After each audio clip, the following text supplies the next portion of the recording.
Hey, welcome to More Than One Pine. Today we're going to make a Buendia family tier list for the Buendia family from 100 Years of Solitude by Gabriel, Garcia, Marquez. So we're going to rank the characters based on overall vibes and their significance to the story. So let's start with the 17 Aurelianos. So these guys are the various children that the colonel racks up during his time as a revolutionary with various unknown women. And they're really kind of lumped together instead of having their own super distinct characters and not super memorable to the story. But it's just kind of funny that he had 17 kids. So anyways, I think let's put them in the NA tier because you can't really talk about them individually as characters. Next we have Amaranta, who is the daughter of Jose Arcadio and Ursula. And let's go ahead and put her in D tier. The reason we're going to put her in D tier is, I guess, her existence is not super significant to the story. Like, I think if you take her out, a lot of things play out in a similar way.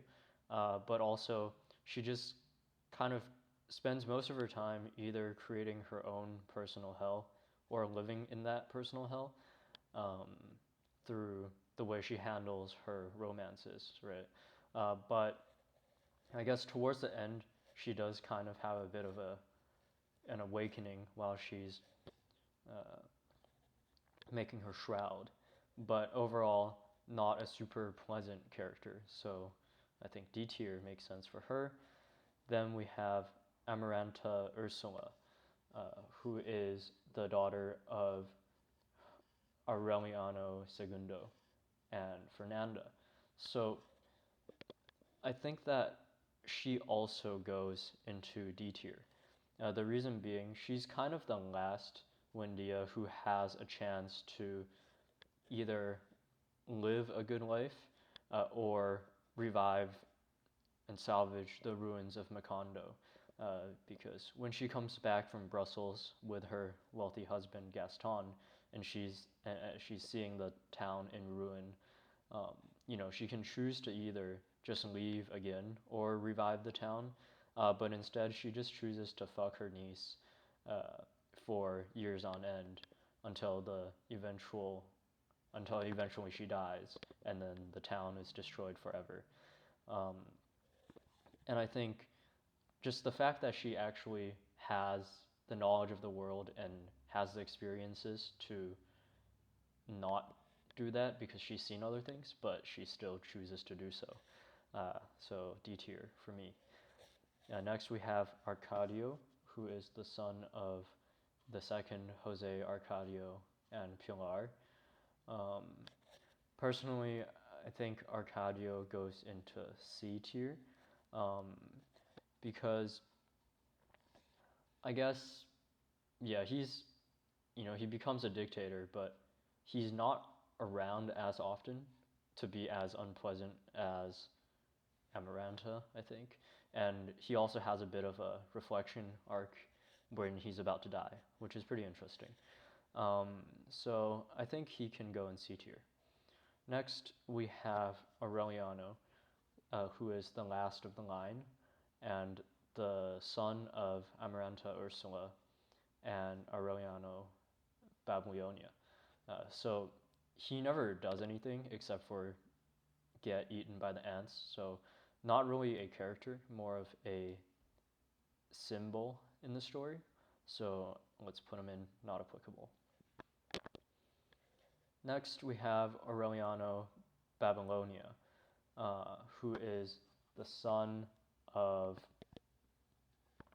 Mimi, who is the daughter of Fernanda that gets banished. And his father, we'll talk about later, is a minor character, Mauricio Babylonia. So Aureliano Babylonia gets basically locked away by Fernanda and that's most of his childhood. And he's around for the end and the destruction of the town, which happens when he deciphers the last parchment from Melchiades. Um, so I guess similar to Amaranta, he has maybe the chance to try to salvage the town before it just completely dies out, and also salvage his bloodline, right? But he's just very absorbed in his parchments and doesn't really do anything except for read them, and then later on fuck his aunt. But one thing about him is, I guess you can't really judge him the same way you judge the other characters because of the circumstance of his upbringing. He doesn't ever know what a functioning society or family looks like, and he doesn't, so you can't really judge him by the standards of society, I think. So maybe we will put him above Amaranta Ursula, just because he has less of a chance to be a functioning person, I think. Next we have Aureliano Jose, who is the daughter of the colonel and Pilar, or sorry, the son. And he's also obsessed with his aunt, Amaranta, and he doesn't do much in the story. He just leaves to join his father, the colonel, so he can get away from Amaranta. And then he eventually comes back because he can't resist the urge to fuck his aunt, and then he dies. So, D tier. Not a lot to say about him. Now let's talk about Aureliano Segundo, who is one of the children of Arcadio. And he's kind of one of the major characters towards the middle and end of the book. He makes a lot of money for no reason, and then he just wastes it.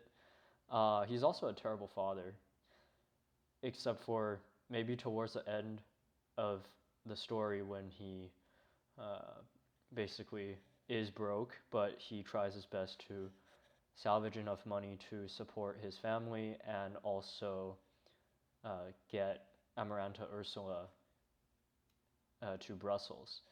But I think let's put him in B tier because he's more significant to the story. He kind of has a bit of a character arc.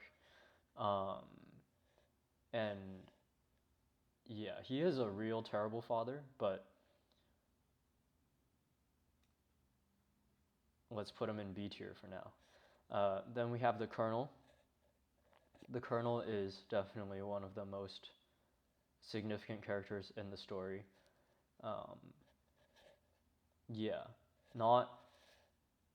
He becomes this kind of crazy war guy, and then he becomes this disillusioned old guy. But overall, you could say he's dysfunctional, but he's not unpleasant to read and stuff. So, and also just one of the defining characters. So let's put him in A tier. Next we have Fernanda, who is the wife of Aureliano Segundo. So I think that, she is dealt a really bad hand in life with the way she's brought up in this kind of ruined family, clinging to its last vestiges of glory. And then she marries Aureliano Segundo, who basically spends most of his time with his concubine.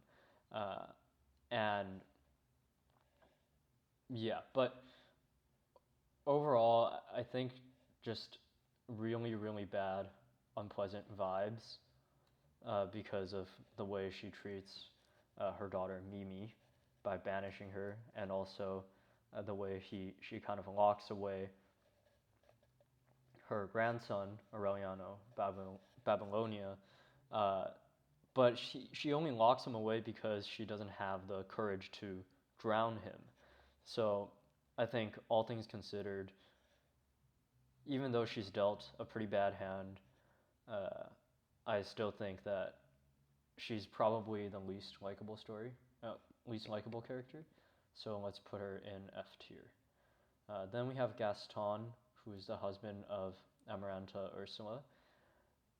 He's kind of this funny character where she has him on a literal leash.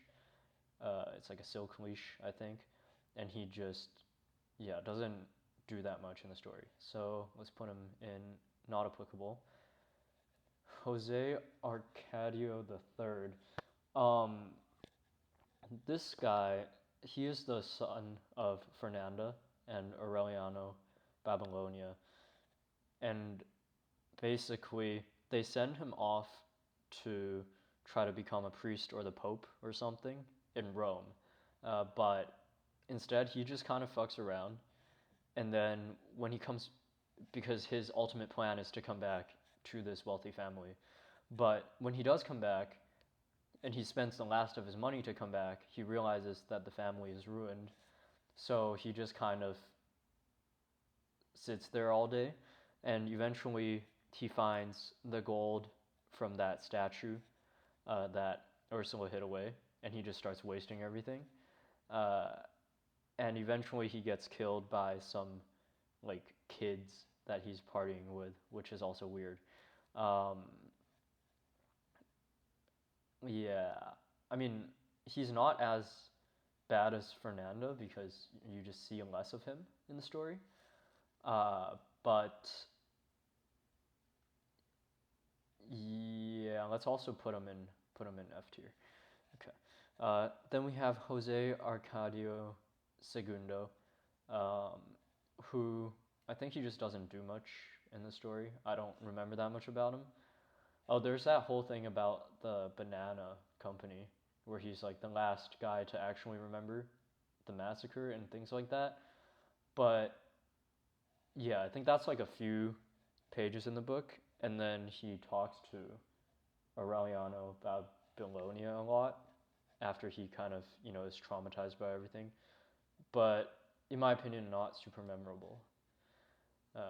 Okay, so Jose Arcadio Buendia, the original. I think this guy, he's one of my favorite characters, so I'll put him in S tier. I think he's super funny, and the inventions he comes up with are like hilarious. So he's also just kind of a genius with the way he initially sets up the town so that everything is fair. Um, and also, he discovers that the world is round on his own, so pretty cool. Um, let's put him in S tier.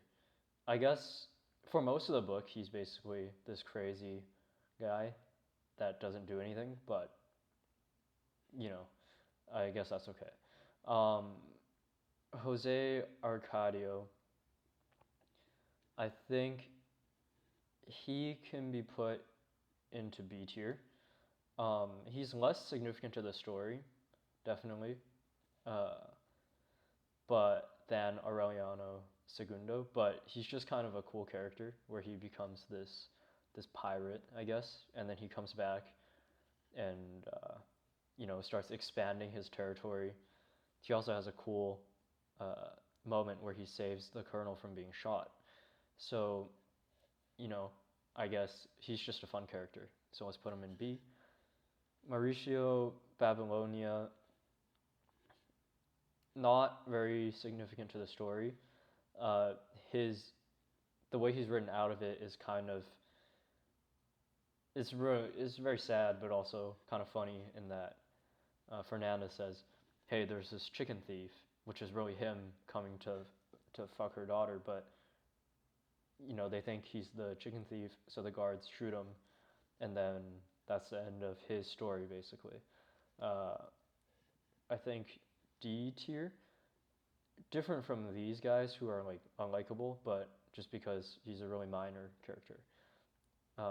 But is he around for longer than Gaston? Yeah, I think he has more of an impact on the story, so D tier is okay for him. Mimi, who is the daughter of Fernanda and the lover of Mauricio. So Mimi, yeah, I guess she tries her best to survive in this family, and then eventually she basically gets traumatized and shell shocked when Mauricio dies. Then she gets sent off to a convent, and she never says another word again. And she gives birth to, uh, where did he go in the tier list? Here, Aureliano, Babylonia. So Mimi, I guess, not super major in the story. And then in terms of her character, she's okay, I think, um, given the circumstances. So let's put her in C. Petra. Petra is the concubine of Aureliano Segundo, and I guess you could say that she kind of wrecks the family because of this guy, but it's not as much her fault as it is his, obviously. Um, and also, I think, towards the end, she exhibits a really strong character in trying to hold the Buendia family together, and she sends them food baskets every week, even though this guy is already dead. So, I think she is a trooper. Let's put her in the B tier. There's also a sad moment near the end where she tries to give Fernanda Aureliano's boots for his funeral, but she refuses. Not sure why that's relevant to the tier list. Let's put her in A. Okay, Pilar. I think Pilar, she doesn't appear that much like text length-wise in the story, but she's really significant to the story because of the way she lets the family tree unfold. Yeah, also, I think she's just up there in significance, and not her vibes are like okay. So let's put her in B. I guess she is kind of this like pedo, but within the context of the story, we won't dock any points for that. Rebecca is the adopted sister from the second generation. So Rebecca, let's see. I mean, she also doesn't do that much in the story, but she brings the insomnia plague, which is a super fun arc. She basically creates all these problems with Amaranta, or allows Amaranta to create all these problems for herself, rather, which is a decently big chunk of the book. Let's put her in C. Yeah, she's not like unpleasant or anything, and well, I guess looking at these other people in C, she should definitely be B tier, because she's way more significant to the story. Okay. Let's see. Remedios Mokate. I think she's definitely A tier. She's not like a major character per se because she dies, but in terms of vibes, 10 out of 10. Yeah. And her namesake, Remedios the Beauty. I think I'm also gonna put her in A tier. She's like a very minor character, but I think that the parts of the story involving her are really funny. So that's why I want to put her in A tier. Santa Sofia, she's the wife of Arcadio. Let's put her in B tier. She doesn't really do much in the story other than or I guess she does a lot for the family, but not in terms of what's highlighted in the story.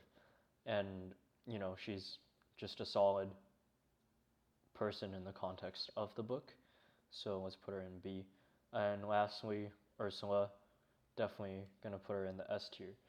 She basically holds the whole family together for, the 100 years. I guess she dies before the very end, but, you know. And I guess you can say that a lot of the problems are kind of caused by her because she's overseeing all these people grow up into these terrible, dysfunctional adults, but you can't really fault her for everything, um, or much of that, rather. So I think, you know, she does her best. Definitely an S tier character.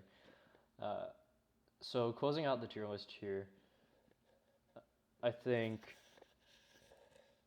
this is definitely a pretty subjective and biased list, but it's just kind of my random thoughts on the characters. Another thing is, basically, as you go down the generations, it just gets worse and worse, which is a theme of the book. Uh, but, I think also for some of the later characters, you can't really judge them by the standards of how you would judge a normal person, unlike Aureliano Babylonia, because the situation that he basically grows up in, and the only thing he knows is so much dysfunction. So you can't really blame him for anything he does, I guess, even though, what he does is not great. So, yeah. I guess that's it for the tier list. Thank you so much for watching, if you are still here. That would be pretty surprising and pretty awesome, I think. So I really appreciate it. Thanks again, and have a great day.